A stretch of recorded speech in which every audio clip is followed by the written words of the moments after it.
Hello दोस्तों, बहुत बहुत स्वागत है आप सभी का DMR स्टडी पॉइंट पर। दोस्तों, आज हम हिंदी साहित्य के मोस्ट इम्पोर्टेंट 50 क्वेश्चन कवर करने वाले हैं और ये वीडियो काफ़ी ज़्यादा महत्वपूर्ण होने वाला है आपके लिए, क्योंकि यहाँ से बिल्कुल परीक्षाओं में एक ना एक प्रश्न जरूर देखने को आपको मिलेगा।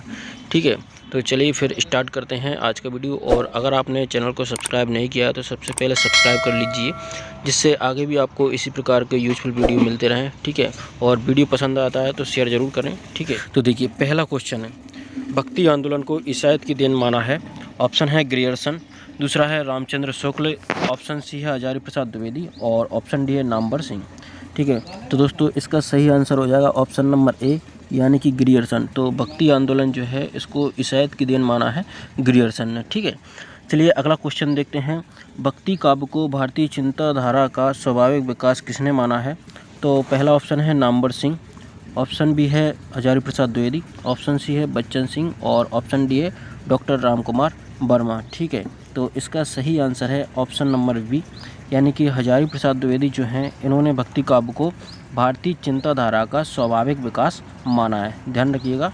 चलिए क्वेश्चन 3 है, पराजय के बाद व्यक्ति अपनी आध्यात्मिक श्रेष्ठता प्रदर्शित करना चाहता है, यही मनोवृत्ति भक्ति आंदोलन का स्रोत है, यह कथन किसका है? इंपॉर्टेंट क्वेश्चन है दोस्तों। तो इसके ऑप्शन हैं बाबू श्याम सुंदर दास, ऑप्शन बी है बाबू गुलाब राय और ऑप्शन सी है आचार्य रामचंद्र शुक्ल और ऑप्शन डी है पंडित हजारी प्रसाद द्विवेदी। तो चलिए आप अपना उत्तर दीजिए वीडियो को पॉज करके। ठीक है, अब मैं सही उत्तर आपको बताता हूँ। तो इसका सही उत्तर हो जाएगा ऑप्शन नंबर बी, यानी कि बाबू गुलाब राय। ठीक है, तो यह कथन है बाबू गुलाब राय का। ठीक है, प्रश्न नंबर 4 देखते हैं। भक्ति काल को हिंदी साहित्य का स्वर्ण युग, इम्पोर्टेंट क्वेश्चन है, ध्यान रखिएगा। भक्ति काल को हिंदी का स्वर्ण युग किसने कहा है? ऑप्शन है जॉर्ज ग्रियर्सन, ऑप्शन बी है बाबू गुलाब राय, ऑप्शन सी है डॉक्टर श्याम सुंदर दास और ऑप्शन डी है आचार्य रामचंद्र शुक्ल। तो 4 का ऑप्शन नंबर सी सही हो जाएगा, यानी कि डॉक्टर श्याम सुंदर दास जो हैं इन्होंने भक्ति काल को हिंदी साहित्य का स्वर्ण युग कहा है। इम्पोर्टेंट क्वेश्चन है, ध्यान रखिएगा। ठीक है, प्रश्न 5 है, हिंदी साहित्य के इतिहास में नामकरण की दृष्टि से कौन सा काल सबसे कम विवादास्पद रहा है? ठीक है, ऑप्शन है आदिकाल, ऑप्शन बी है रीतिकाल, ऑप्शन सी है आधुनिक काल और ऑप्शन डी है भक्ति काल। चलिए आप अपना उत्तर दीजिए, इसके बाद मैं आपको बताता हूँ सही उत्तर क्या है। तो इसका ऑप्शन डी जो है वो सही हो जाएगा, यानी कि भक्ति काल। चलिए प्रश्न 6 देखते हैं। भक्ति को धर्म का रसात्मक रूप किसने कहा है? ऑप्शन ए है डॉक्टर ग्रियर्सन, ऑप्शन बी है आचार्य शुक्ल, ऑप्शन सी है डॉक्टर रामकुमार वर्मा और ऑप्शन डी है राहुल शंकराचार्य। ठीक है, तो इसका ऑप्शन नंबर डी सही हो जाएगा, आचार्य रामचंद्र शुक्ल। तो आचार्य रामचंद्र शुक्ल जो हैं भक्ति को धर्म का रसात्मक रूप इन्होंने कहा है। ठीक है, प्रश्न नंबर 7 देखते हैं। भक्ति काल को हिंदी साहित्य का स्वर्ण युग कहा जाता है क्योंकि? देखिए पहला ऑप्शन है इस काल में हिंदी साहित्य की सभी विधाओं में साहित्य सृजन हुआ है, ऑप्शन बी है इस काल की रचना अत्यंत लोकप्रिय एवं उत्कृष्ट हैं, ऑप्शन सी है इस काल में सर्वाधिक साहित्य की रचना हुई है और ऑप्शन डी है इस काल में हिंदी को राजभाषा के पद पर प्रतिष्ठित होने का अवसर मिला है। तो 7वें का ऑप्शन बी सही हो जाएगा दोस्तों, कि इस काल की रचना अत्यंत लोकप्रिय एवं उत्कृष्ट है, इसलिए इसको हिंदी साहित्य का स्वर्ण युग कहा जाता है। ठीक है, ध्यान रखिएगा। चलिए प्रश्न नंबर 8 देखते हैं। भक्ति आंदोलन को इस्लामी आक्रमण से पराजित हिंदू जनता की असहाय एवं निराश मना स्थिति से किसने जोड़ा है? ठीक है, तो पहला ऑप्शन है महापंडित राहुल शंकराचार्य, ऑप्शन बी है doctor Hazari Prasad Dwivedi, option C है आचार्य रामचंद्र शुक्ल और ऑप्शन डी है आचार्य नंद दुलारे वाजपेयी। तो दोस्तों इसका सही आंसर है ऑप्शन नंबर सी, जो कि आचार्य रामचंद्र शुक्ल हैं। ठीक है, चलिए प्रश्न नंबर 9 देखते हैं। भक्ति द्रविड़ी उपजी लाए रामानंद किसने कहा है? तो ऑप्शन है रामानंद, ऑप्शन बी है तुलसी, ऑप्शन सी है सूरदास और ऑप्शन डी है कबीर। चलिए इसका सही आंसर बताइए क्या हो सकता है? तो चलिए मैं बताता हूँ, इसका सही आंसर है ऑप्शन नंबर डी, यानी कि कबीर। ठीक है, तो ये पंक्ति कबीर ने कही है, भक्ति द्रविड़ी उपजी लाए रामानंद। ठीक, अगला प्रश्न है, रामानुजाचार्य के गुरु थे? तो पहला ऑप्शन है कांचीपुरम, ऑप्शन बी है शंकर आचार्य, ऑप्शन सी है आंडाल और ऑप्शन डी है रामानंद। तो 10 का ऑप्शन नंबर ए सही हो जाएगा, कांचीपुरम। तो रामानुजाचार्य के जो गुरु हैं कांचीपुरम हैं। ठीक है, प्रश्न नंबर 11 देखते हैं, किसके भक्तिपरक गीतों का संकलन अभंग के नाम से जाना जाता है। ठीक है, तो ध्यान रखना है अभंग के नाम से किसके भक्तिपरक गीतों का संकलन है। तो पहला ऑप्शन है नामदेव, ऑप्शन बी है सहजोबाई, ऑप्शन सी है कबीर और ऑप्शन डी है दादू दयाल। ठीक है, तो 11 का ऑप्शन नंबर ए सही हो जाएगा दोस्तों, यानी कि नामदेव जो हैं इनके गीतों का संकलन अभंग नाम से जाना जाता है। ठीक है, प्रश्न नंबर 12 देखते हैं, हिंदी भक्ति काव्य का शुभारंभ किसकी रचनाओं से माना गया है। तो पहला ऑप्शन है कबीर, ऑप्शन बी है नामदेव, ऑप्शन सी है सूरदास और ऑप्शन डी है तुलसीदास। चलिए इसका सही आंसर बताइए। चलिए मैं बताता हूँ, इसका सही आंसर है ऑप्शन नंबर बी, यानी कि नामदेव जो हैं हिंदी भक्ति काव्य का शुभारंभ इनकी रचनाओं से माना जाता है। ठीक है, इंपॉर्टेंट क्वेश्चन है, ध्यान रखिएगा, कई बार परीक्षाओं में पूछा गया है। इसके बाद प्रश्न नंबर 13 देखते हैं, दिव्य प्रबंधम काव्य रंग संकलन है। पहला ऑप्शन है एकनाथ का, दूसरा है तुकाराम का, ऑप्शन बी है अलावर भक्तों का और ऑप्शन डी है नानक देव का। तो सही आंसर दोस्तों इसका बताइए आप क्या हो सकता है। चलिए मैं बताता हूँ, इसका सही आंसर है ऑप्शन नंबर सी। प्रश्न नंबर 14 देखते हैं, आलवार का शाब्दिक अर्थ है।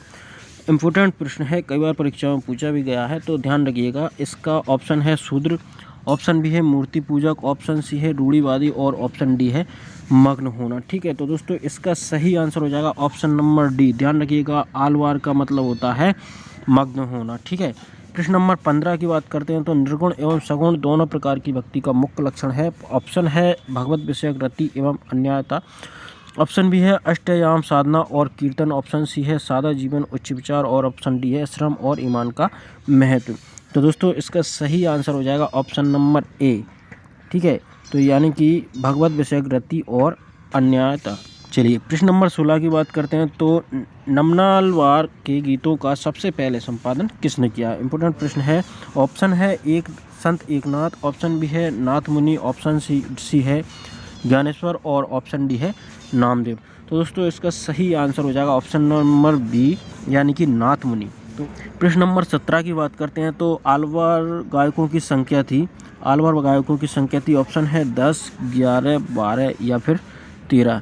तो इसका सही आंसर हो जाएगा, आलवार गायक जो थे इनकी संख्या थी 12। ध्यान रखिएगा, आलवार इसमें देखिए बार आ रहा है, तो बार से आप ध्यान रखिएगा 12। ठीक है, आलवार गायकों की संख्या थी 12। ठीक, प्रश्न है, आलवार महिला संत का नाम है। ऑप्शन है अपाला, ऑप्शन बी है गार्गी, ऑप्शन सी है राबिया या फिर ऑप्शन डी है आंडाल। ठीक है, तो इसका ऑप्शन नंबर डी सही हो जाएगा, यानी कि आंडाल जो है महिला आलवार संत है। ठीक है, चलिए प्रश्न 19 की बात करते हैं, रामानुजाचार्य ने किसकी उपासना पर जोर दिया है। तो पहला ऑप्शन है विष्णु की, ऑप्शन बी है कृष्ण की, ऑप्शन सी है शिव की या फिर शक्ति की। ठीक है, तो इसका सही आंसर हो जाएगा दोस्तों ऑप्शन नंबर ए, यानी कि रामानुजाचार्य ने विष्णु की उपासना पर जोर दिया है। ठीक है, प्रश्न 20 देखते हैं, अवधूत किसे कहते हैं। ठीक, ऑप्शन है मध्वाचार्य के अनुयायियों को, निम्बार्क के बैरागियों को, ऑप्शन सी है रामानंद के बैरागियों को, ऑप्शन डी है चैतन्य के सन्यासियों को। तो ऑप्शन नंबर इसका सी सही हो जाएगा दोस्तों, रामानंद के बैरागियों को। ठीक है, ध्यान रखिएगा। चलिए प्रश्न 21 देखते हैं, तो रामानंद ने नारायण और लक्ष्मी के स्थान पर किसकी उपासना पर जोर दिया है। तो पहला ऑप्शन है राधा कृष्ण का, ऑप्शन बी है शिव पार्वती, ऑप्शन सी है सीताराम या फिर ये सभी। ठीक है, तो इसका सही आंसर हो जाएगा ऑप्शन नंबर सी। ठीक है, ध्यान रखिएगा, रामानंद ने नारायण और लक्ष्मी के स्थान पर सीताराम की उपासना पर जोर दिया। इसके बाद देखते हैं प्रश्न नंबर 22, तो 22 योग साधना के प्रवर्तक तथा आदि गुरु माने जाते हैं। ऑप्शन ए है गोरखनाथ, ऑप्शन बी है बुद्ध, ऑप्शन सी है विष्णु या फिर ऑप्शन डी है शिव। तो इसका सही आंसर दोस्तों ऑप्शन डी सही हो जाएगा, यानी कि शिव। ठीक है, ध्यान रखिएगा। अगला प्रश्न देखते हैं, संत में का महत्व इसलिए क्योंकि वे मानते थे। ऑप्शन नंबर ए है भक्त जन्म मरण से मुक्त होते हैं, ऑप्शन बी है ईश्वर को मिलाने वाला गुरु है, ऑप्शन सी है भक्ति क्षेत्र में जाति पाति का भेद, ऑप्शन डी है शास्त्रीय ज्ञान का महत्व। तो दोस्तों इसका सही आंसर हो जाएगा ऑप्शन नंबर बी, यानी कि ईश्वर को मिलाने वाला गुरु। ठीक है, ध्यान रखिएगा। इसके बाद प्रश्न नंबर 24 की बात करते हैं, तो नीमा किस कवि की माता का नाम था। ऑप्शन ए है रहीम, ऑप्शन बी है सूरदास, ऑप्शन सी है कबीरदास या फिर मलुकदास। तो इसका सही आंसर हो जाएगा ऑप्शन नंबर सी। इंपॉर्टेंट प्रश्न है दोस्तों, ध्यान रखिएगा, बिल्कुल रट लीजिए इसको। नीमा जो है कबीरदास की माता का नाम था। ठीक है, इसके बाद देखिए प्रश्न 25 है, उत्तर भारत में वैष्णव भक्ति के संस्थापक हैं। तो पहला ऑप्शन है तुलसी, ऑप्शन बी है रामानुज, ऑप्शन सी है नामदेव या फिर ऑप्शन डी है सूरदास। ठीक है, तो इसका सही आंसर हो जाएगा ऑप्शन नंबर बी, रामानुज। तो दोस्तों अगर आपको वीडियो अच्छा लग रहा है तो लाइक जरूर करें और शेयर करते चलें अपने दोस्तों के साथ में। चलिए अगला प्रश्न देखते हैं। निर्गुण भक्ति का आदि स्रोत है, तो ऑप्शन ए है मुंडकोपनिषद, ऑप्शन बी है प्रश्नोपनिषद, ऑप्शन सी है कठोपनिषद या फिर ऑप्शन डी है श्वेतर उपनिषद।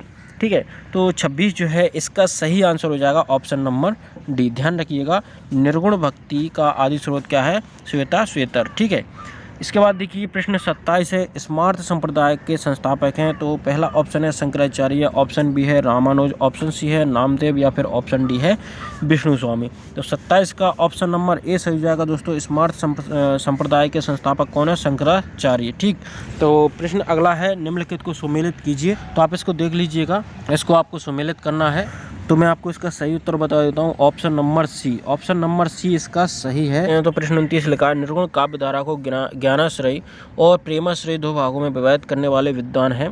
पहला ऑप्शन है मिश्र बंधु, ऑप्शन बी है शिव सिंह सेंगर, ऑप्शन सी है गुलाब राय और ऑप्शन डी है रामचंद्र शुक्ल। तो 29 का ऑप्शन नंबर डी सही हो जाएगा मित्रों, रामचंद्र शुक्ल। ध्यान रखिएगा, ठीक है, अच्छा प्रश्न है, कई बार परीक्षा में पूछा भी गया है। इसके बाद प्रश्न नंबर 30 की बात करते हैं।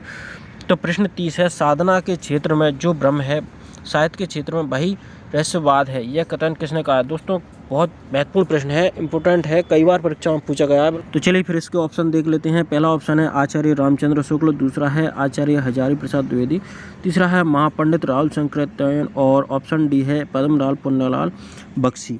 तो दोस्तों इसका सही आंसर हो जाएगा ऑप्शन नंबर ए, आचार्य रामचंद्र शुक्ल। महत्वपूर्ण प्रश्न है, रट लीजिएगा इसको ध्यान से। ठीक है, प्रश्न 31 से विष्णु का सर्वप्रथम उल्लेख मिलता है, ये भी काफ़ी इंपॉर्टेंट प्रश्न है, परीक्षा में पूछा भी गया है। पहला ऑप्शन है यजुर्वेद में, ऑप्शन बी है अथर्ववेद में, ऑप्शन डी है ऋग्वेद में और ऑप्शन डी है सामवेद में। तो 31 का ऑप्शन नंबर सी जो है सही हो जाएगा, यानी कि ऋग्वेद में विष्णु का सर्वप्रथम उल्लेख कहाँ मिलता है? ऋग्वेद में। ध्यान रखिएगा दोस्तों। प्रश्न नंबर 32 की बात करते हैं, वैष्णव धर्म के संस्थापकों में नहीं है, तो ऑप्शन है रामानुज, मध्वाचार्य, निम्बार्क, नामदेव। ठीक है, तो 32 जो है इसका सही आंसर हो जाएगा ऑप्शन नंबर डी, नामदेव। ठीक है, प्रश्न 33 की बात करते हैं, भक्ति आंदोलन का सूत्रपात उत्तर भारत में न होकर के दक्षिण भारत में हुआ था, इसके मूल कारणों में कौन सा कथन सत्य है? ठीक है, पहला ऑप्शन है दक्षिण भारत पूर्णतः निरापद था, ऑप्शन बी है दक्षिण भारत में ईसाइयों का प्रभाव था, ऑप्शन सी है उत्तर भारत के लोग शैक्षणिक रूप से पिछड़े थे और ऑप्शन डी है दक्षिण भारत पर मुस्लिम शासकों के अनगिनत अत्याचार हुए थे। ठीक है, तो 33 जो है इसका सही आंसर हो जाएगा ऑप्शन नंबर ए, यानी कि दक्षिण भारत में पूर्णतः निरापद था। ठीक है, ध्यान रखिएगा। 33 के बाद 34 प्रश्न देखते हैं, अद्वैत दर्शन के प्रवर्तक हैं, इंपोर्टेंट प्रश्न है, ध्यान रखिएगा। इसका ऑप्शन है रामानुज, ऑप्शन बी है रामानंद, ऑप्शन सी है शंकर और ऑप्शन डी है चरपटनाथ। ठीक है, तो 34 जो है इसका सही आंसर हो जाएगा ऑप्शन नंबर सी, शंकर। तो अद्वैत दर्शन के प्रवर्तक कौन है? शंकर।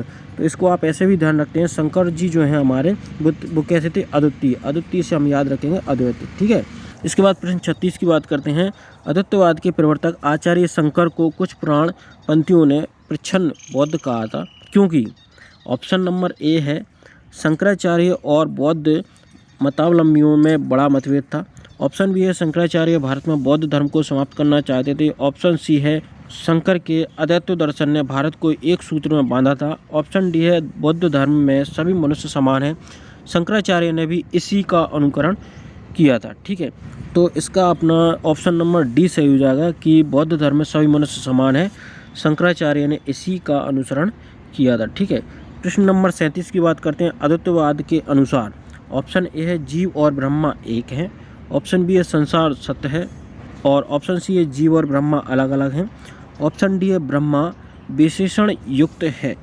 तो 37 जो है इसका ऑप्शन नंबर ए सही हो जाएगा, जीव और ब्रह्मा एक है। ध्यान रखिएगा।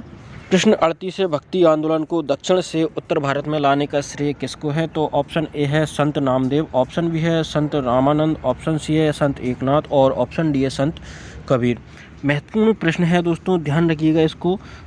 इसका ऑप्शन नंबर बी सही हो जाएगा, संत रामानंद। ठीक है, तो संत रामानंद जो थे इन्होंने ही भक्ति आंदोलन को दक्षिण से उत्तर भारत में लाया था। ठीक है, प्रश्न 39 की बात करते हैं। हरिदासी संप्रदाय के प्रवर्तक कौन है? तो पहला ऑप्शन है स्वामी हरिदास, ऑप्शन बी है हित हरिवंश, ऑप्शन सी है निम्बार्क और ऑप्शन डी है चैतन्य महाप्रभु।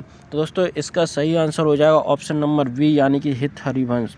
तो हरिदासी संप्रदाय के प्रवर्तक कौन है? हित हरिवंश। ठीक है, ध्यान रखिएगा, हरि से हित आप ध्यान रख लीजिएगा तो आपको ध्यान रहेगा। ठीक, प्रश्न 40 है वैष्णव धर्म के 4 प्रमुख आचार्यों में से किसने अपने सिद्धांतों में भक्ति और ज्ञान का समुच्चय माना है? ऑप्शन ए है रामानुज, ऑप्शन बी है मध्वाचार्य, ऑप्शन सी है निम्बार्क और ऑप्शन डी है विष्णु स्वामी। तो 40 जो है इसका सही आंसर हो जाएगा ऑप्शन नंबर ए यानी कि रामानुज। ठीक, प्रश्न 41 है भक्ति और ज्ञान की पृष्ठभूमि में रामावत संप्रदाय का प्रवर्तन किसने किया है? तो पहला ऑप्शन है रामानुज, ऑप्शन बी है रामानंद, ऑप्शन सी है विष्णु स्वामी और ऑप्शन डी है निम्बार्क।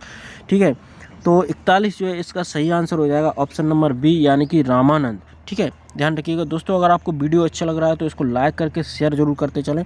इसके बाद देखिए प्रश्न 42 है वारकरी संप्रदाय के प्रवर्तक कौन है? तो पहला ऑप्शन है नामदेव, ऑप्शन बी है कबीर, ऑप्शन सी है ज्ञानेश्वर और ऑप्शन डी है एकनाथ। ठीक है, तो अच्छा प्रश्न है दोस्तों, कई बार परीक्षा में पूछा भी गया है, तो इसका सही आंसर हो जाएगा ऑप्शन नंबर सी ज्ञानेश्वर। तो ज्ञानेश्वर जो है वारकरी संप्रदाय के प्रवर्तक है, ध्यान रखिएगा। प्रश्न 43 है श्री संप्रदाय। अच्छा प्रश्न है दोस्तों, कई बार परीक्षा में पूछा गया है, इंपॉर्टेंट है, बिल्कुल इंपॉर्टेंट लगा लीजिए आप अपनी कॉपी में इसको। तो 43 जो है इसके ऑप्शन है आचार्य शंकर, आचार्य रामानुज, आचार्य मध्वाचार्य और आचार्य निम्बार्क। 43 का ऑप्शन नंबर बी सही हो जाएगा यानी कि आचार्य रामानुज। ठीक है, तो श्री संप्रदाय जो है इसके प्रवर्तक कौन है? आचार्य रामानुज, ध्यान रखिएगा। प्रश्न नंबर 44 है रुद्र संप्रदाय के प्रवर्तक हैं, तो ये भी इम्पोर्टेंट प्रश्न है, ध्यान रखिएगा। प्रश्न नंबर 44 के ऑप्शन देख लेते हैं। मध्वाचार्य, ऑप्शन बी है निम्बार्क, ऑप्शन सी है विष्णु स्वामी और ऑप्शन डी है रामानुज। ठीक है, तो 44 जो है इसका सही आंसर हो जाएगा विष्णु स्वामी। तो रुद्र संप्रदाय के प्रवर्तक कौन है? विष्णु स्वामी। इंपोर्टेंट प्रश्न है। प्रश्न 45 है जम्बनाथ ने अपने मत का प्रचार करने के लिए किस संप्रदाय की स्थापना की थी? ये भी अच्छा प्रश्न है। तो ऑप्शन है रामावत संप्रदाय, ब्रह्म संप्रदाय, सनक संप्रदाय, विष्णुई संप्रदाय। 45 का ऑप्शन डी सही हो जाएगा, विष्णुई संप्रदाय। ठीक है, जम्बनाथ ने किस संप्रदाय की स्थापना की थी? विष्णुई संप्रदाय। प्रश्न 46 है अनंतानंद, कबीर, सुका, सुरसुरा, पद्मावती, नरहरि, पीपा, भावानंद, रैदास, घना, सेन सुरसुरा की घरहरि। रामानंद के शिष्यों की यह सूची किस काव्य ग्रंथ में है? तो ऑप्शन है असादीवार, ऑप्शन बी है भक्तमाल, ऑप्शन सी है सोयला और ऑप्शन डी है रही रास। 46 जो है इसका सही आंसर हो जाएगा ऑप्शन नंबर बी यानी कि भक्तमाल। प्रश्न 47 है कबीर की वाणी का संग्रह बीजक कहलाता है, इसके कितने भाग हैं? इंपोर्टेंट प्रश्न है दोस्तों। पहला तो ये है कि बीजक किसकी वाणी का संग्रह है? तो कबीर की। ठीक है, ध्यान रखिएगा। और इसके कितने भाग हैं? ऑप्शन 2, 3, 4, 5। ठीक है, तो 47 का ऑप्शन नंबर बी सही हो जाएगा यानी कि 3। ठीक है, प्रश्न 48 है भक्ति काल की समय सीमा है। अच्छा प्रश्न है, कई बार परीक्षाओं में पूछा भी गया। तो संवत 1375 से 1700 तक, संवत 1775 से 1800 तक, संवत 1375 से 1900 तक, या फिर इनमें से कोई नहीं। ठीक है, तो 48 का ऑप्शन नंबर ए सही हो जाएगा यानी कि संवत 1375 से 1700 तक। ठीक है, तो भक्ति काल की समय सीमा कितनी है? 1375 से 1700 तक, ध्यान रखिएगा। इसके बाद प्रश्न 49 की बात करते हैं। ज्ञान मार्गी कवियों को किस नाम से पुकारा जाता है? तो पहला ऑप्शन है सिद्ध कवि, ऑप्शन बी है नाथपंथी कवि, ऑप्शन सी है भक्ति कवि और ऑप्शन डी है संत कवि। तो 49 जो है इसका सही आंसर हो जाएगा ऑप्शन नंबर डी यानी कि संत कवि। ठीक है, और आज का अंतिम प्रश्न है भक्तमाल के रचनाकार हैं। ऑप्शन नंबर ए है रैदास, ऑप्शन बी है नाबादास, ऑप्शन सी है धर्मदास और ऑप्शन डी है जीवादास। तो दोस्तों इसका सही आंसर हो जाएगा ऑप्शन नंबर बी यानी कि नाबादास। तो भक्तमाल के रचनाकार कौन है? नाबादास। इंपॉर्टेंट प्रश्न है दोस्तों। अगर आपको वीडियो अच्छा लगा है तो इसको लाइक करके शेयर जरूर करते चलें, और अगर आपने चैनल को सब्सक्राइब नहीं किया तो सब्सक्राइब जरूर कर लें, जिससे आगे भी आपको इसी प्रकार के वीडियो मिलते रहें।